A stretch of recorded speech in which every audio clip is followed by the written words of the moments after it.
Hi, I'm Steve Kainer with Hill Country Water Gardens and Nursery. And I'm going to talk to you today about algae in water gardens. There are several types of algae in water gardens, but there's a couple that we can really help keep under control using a couple of different products.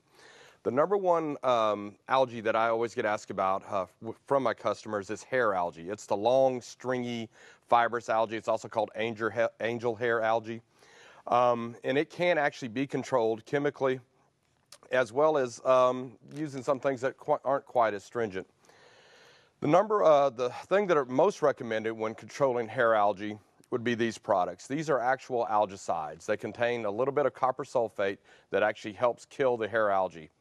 You usually treat with them every 3 days, and after the third treatment, you will actually see the algae whiten and die.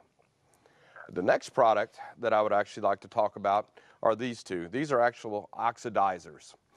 It's a relatively new product. They are granular, they're powders, and you could actually take them, shake them directly onto the hair algae, and you will immediately see this algae start to whiten and die. You will also, what it does is actually makes contact with organic matter that's in the pond, and you will actually see it kind of bubble up. It'll stir your pond up a little bit, but in a day later it actually clears it out quite well and kills the algae. Then probably the way that I prefer to actually combat algae is to use more of a preventative. And what I mean by that is using something perhaps like barley straw.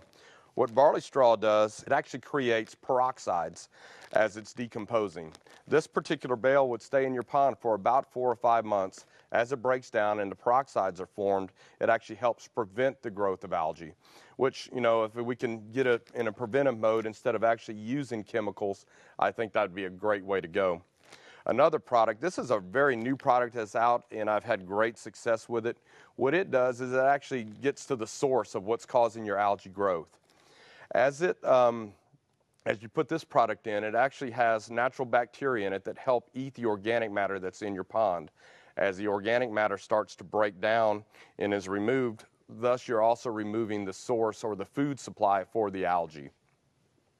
The other really common algae that you're going to have in your pond is the green water, the pea soup algae. It can be maintained in several ways, usually with biological filtration, using plenty of plants. We'd like to recommend about 60% coverage of plants in your pond. And then also, if it is a little more severe, or perhaps you are just a true koi pond, ultraviolet light would also help remove those.